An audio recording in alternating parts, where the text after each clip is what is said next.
3 ఒక్కొక్క టీటీడీ అధికారి ఇది ఒక బస్సు, ఇది ఒక కారు సంబంధించింది, 2 కార్లు సంబంధించింది, కారు నంబర్తో పాటు డేటా ఉంది.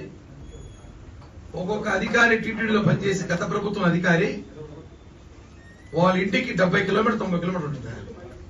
ఇంకా ఒక ఆయన 170 కిలోమీటర్లు రోజు అప్పట్లో. ఆయన ఇల్లు వచ్చి ఎంఆర్పల్లిలో ఒక అధికారి, ఆయన పనిచేసేది అలిపిరిలో.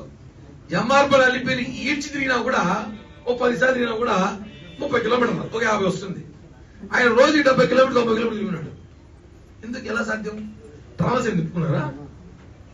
టీటీడీ వెహికల్ ట్రావెల్స్ ఏమి తిప్పుకున్నారా? ఇంకో ఆయన విజయవాడలో ఉంటాడు, ఆయనకి టీటీడీకి సంబంధించిన విజయవాడలో ఒక అధికారి శుక్రవారం లీవ్ వస్తుంది. ప్రతి శుక్రవారం విజయవాడ నుంచి టీటీడీ వెహికల్ తిరుపతికి వస్తాడు, సోమవారం టీటీడీ వెహికల్ విజయవాడ పోతాడు. Up and down 10,000 diesel. ఆ డబ్బులు ఎవరు ఇస్తారు? ఇలా హైదరాబాద్ లో పనిచేసే టీటీడీ వారు కూడా ఇక్కడికి వస్తారు. చెన్నైలో పనిచేసే టీటీడీ ఎల్లో ఆ రుషికేశ్ జమ్మూ కాశ్మీర్ వెహికల్ పోదు కాబట్టి ఉదయం లేదంటే హెలికాప్టర్లు వేసుకొని విమానాలు వేసుకుని మన వాళ్ళు పట్టే వాడేస్తారు. దాన్ని కూడా చూస్తామంటే అదేదో కారణం ఉన్నాయి కాబట్టి దగ్గరలో తిరిగేస్తామని. వీళ్ళు ఏం చేస్తున్నారంటే వీళ్ళ పిల్లలందరూ కూడా తమిళనాడు చెన్నైలోనో వేలూరు విట్లోనో బెంగళూరు కాలేజీలో చదువుతూ ఉంటారు. ప్రతి శుక్రవారం ఇక్కడికి సంబంధించిన అధికారి కారు ఆడికి పోతుంది, అక్కడ వాళ్ళు పిలుచుకొని తిరుపతికి వస్తారు. మళ్ళీ సోమవారం ఉదయం అదే కారు ఆడికి పోతుంది.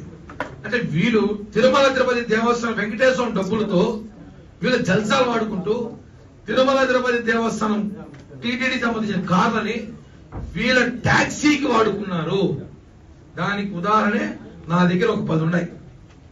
దాంట్లో ఎవరో నేను వాడినారో డేటా ఉంది. ఇవన్నీ కూడా నేను ఈఓ గారికి ఇవ్వబోతున్నాను. ఉదయం ఈ రోజు అదనపు ఈఓ గారిని కలిశాను. దీని గురించి మాట్లాడితే ఆయన వెంటనే స్పందించి వెంటనే అధికారులు తెలుసుకోండి ఏ విషయం అనేసి కూడా అడిగాడు. నేను చెప్పా ఏ వెహికల్స్ డేటా ఉంది అడిగారు. డేటా తెప్పించాను. అన్ని బండి పేర్లు, బండి నంబర్లు, ఉదాహరణకి ఒక 10 నంబర్లు 10 బండ్లు ఉన్నాయి. ఇవన్నీ కూడా ఒకసారి చెక్ చేయమని చెప్పండి. సీసీ కెమెరాలు, ఈ బండ్లు రాత్రులు ఆడుంటాయి, ఉదయం ఆడుంటాయి, మధ్యాహ్నం ఆడుంటాయి. ఇలా పని ఏంది? గత ప్రభుత్వంలో ఆ రెడ్డి గారి హయాంలో ఇవన్నీ జరిగింది. ఇలా జరగకూడదు. ఇది జనసేన టీడీపీ ప్రభుత్వం ప్రక్షాళన చేయాలని ఆలోచించాం. ప్రతి చిన్న విషయం తప్పు జరిగిన ప్రసక్తే లేదు. నాకు తెలిసి దాదాపు 100 నుంచి 150 కోట్లు స్కామ్ జరిగింది 5 సంవత్సరాల్లో. టీటీడీ ట్రాన్స్పోర్ట్ లో 150 కోట్లు స్కామ్ జరిగింది. ఆధారాలు ఉన్నాయి కాబట్టి మాట్లాడుతున్నాము. ఎందుకు ఆయనని అక్కడే పెట్టారు? ప్రధానమంత్రులు, ప్రెసిడెంట్లు, ముఖ్యమంత్రులు, ఎమ్మెల్యేలు, చైర్మన్లు, జేఈఓలు, ఈఓలు అందరూ మారిపోతారు. కానీ అధికారి మాత్రం ఎందుకు 20 సంవత్సరాలు 18 సంవత్సరాలుగా ఒకే స్థానంలో ఉన్నాడు? ఆయన తప్ప ఇంకెవరు చేయలేరు ఆ పనిని. ఆయనే చేసినట్టు పని ఇచ్చినాడు అందరికి బాగా. టీటీడీ వెహికల్ ని విచ్చలుడిగా వాడుకున్నారు ఒక ఆయన. ఇంకో విషయానికి వస్తే ఇంకో మహానుభావుడు ఉన్నాడు టీటీడీ రెవెన్యూ డిపార్ట్మెంట్ లో. ఆయన ఏ చైర్మన్ ఇచ్చి ఆయన సూపరింటెండెంట్ కొట్టాడు. అదెట్ట అర్థం కాదు. ఏదైనా ఆయన జీవో తెచ్చుకున్నాడు తెల్లా. నాకు తెలిసి 10 ఏళ్ళగా నేను 3 చైర్మన్ చూసుంటాను. 3 చైర్మన్కి ఆయనే సూపరింటెండెంట్.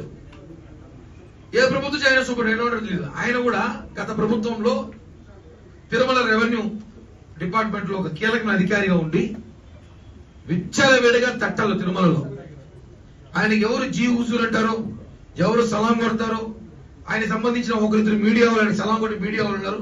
వాళ్ళకి 2-3 తట్టలు ఇచ్చినట్టు తిరుమలలో ఇచ్చేసినారు.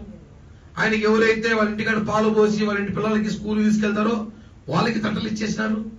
కరుణాకర్ రెడ్డి గారు 2 తట్టలు ఇమ్మంటే 10 తట్టలు ఇమ్మంటాడట. 10 తట్టలు అంటే సరే సార్ అని చెప్పి ఈయన 10 + 10 వేసుకుంటాడట 20. అడిగితే మీరే కదా చెప్పారు 10 తట్టలు ఇమ్మంటే. ఆయన మర్చిపోయింటాడు. నేనే చెప్పుకుంటే 20 తట్టలు అనేసి. ఇలా తిరుమలలో దాదాపు 100-150 తట్టలు పైగా అనధికారికంగా అక్రమంగా నిజమైన వ్యాపారస్తులు కడుపు కొట్టి నిజంగా తట్టలు పెట్టుకుని ఎవరైతే ఉన్నారో వాళ్ళు ఇబ్బంది పెట్టి వాళ్ళ వ్యాపారం జరగ బాడులు గట్లకి అప్పులు పాలైపోయిన తిరుమలలో. అందరూ అంటారు తిరుమలలో తట్టు వ్యాపారం అంటే వాడు అమెరికాలో సాఫ్ట్వేర్ జాబ్ జరుగుతుంటారు. కాదు. తిరుమలలో నిజమైన తట్టడాలు అంటే వాళ్ళు నిజంగా కోటీశ్వరుడే. ఇప్పుడు కాదు, ఒకప్పుడు. ఈ వైసీపీ ప్రభుత్వం రాక ముందు వచ్చిన తర్వాత కోటీశ్వరులు ఎవరయ్యారు? ఇక్కడ స్థానిక ఎమ్మెల్యే కొడుకయ్యారు. ఆ అధికారి రెవెన్యూ అధికారి ఎవరైతే ఉన్నారో ఆ సార్ గారు కూడా మార్చాలి, బదిలీ చేయాలి. ఊరికే బదిలీ చేయకూడదు, విజిలెన్స్ ఎంక్వైరీ చేయాలి. సారు గారు ఆ డిపార్ట్మెంట్ పోకముందు స్టార్ ఆస్తులు ఎంత, తర్వాత స్టార్ ఆస్తులు ఎంత, ఇవన్నీ కూడా ఈఓ గారికి, అదనపు ఈఓ గారి దృష్టిలో తీసుకెళ్తున్నాం. ఎందుకంటే